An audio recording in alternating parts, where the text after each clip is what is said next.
You this month on the podcast, you're talking about neuroplasticity. You mentioned it a bunch already. Is there something you're looking forward to specifically, like something maybe you're fascinated by that jumps to mind about neuroplasticity, this fascinating property of the brain? Yeah, I think that it's clear there's one facet of neuroplasticity that is very well supported by the research data that hardly anyone has implemented in the real world. And that's the release of acetylcholine from these neurons in the forebrain called nucleus bassalis.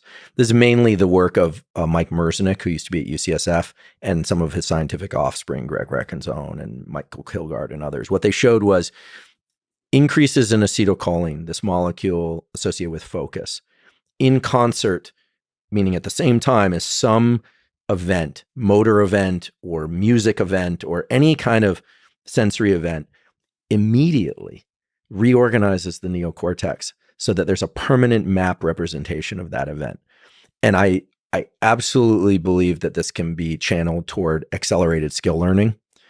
And my friend and colleague, Eddie Chang, who's now the chair of neurosurgery at UCSF, but also a fine scientist in his own right, not just a clinician, he's doing studies looking at rapid acquisition of language using these principles. He trained with Merzenich.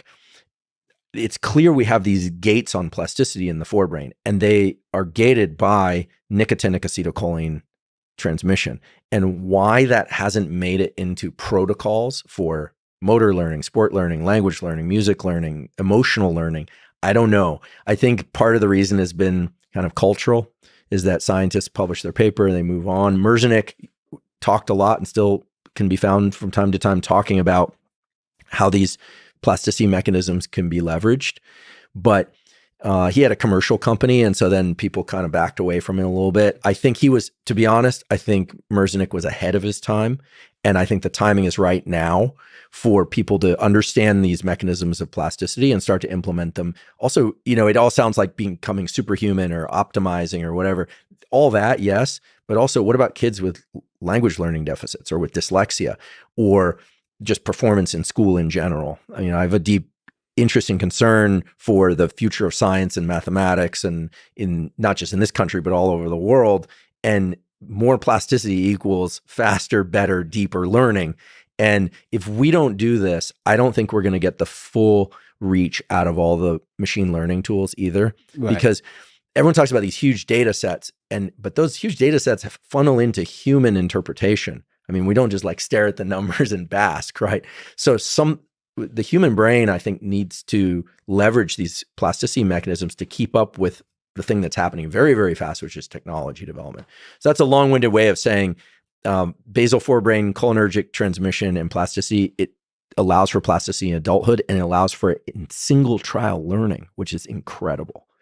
But how do we leverage that? Like in the physical space, taking actions, or is there some chemicals that can stimulate neuroplasticity? Like what? I think it's the intersection of the two. Yeah. I think it's being engaged in a physical practice while enhancing pharmacology.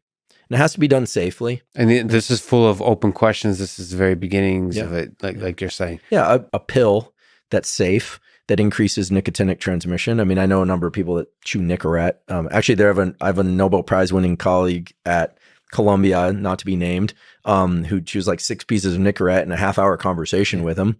And he started doing that as a replacement for smoking, because smoking is nicotinic stimulation of the cholinergic system. So smokers have long known that it increases focus and attention and learning. It's just that the lung cancer thing is a barrier.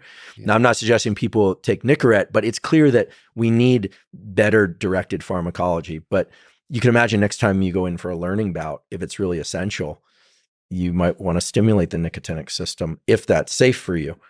Again, I'm a doctor, so again, I'm not telling people to do this, but that's where it's going. Until we start merging machines with pharmacology and behavior, we're just kind of walking around in the circle over and over again, and it's going to happen.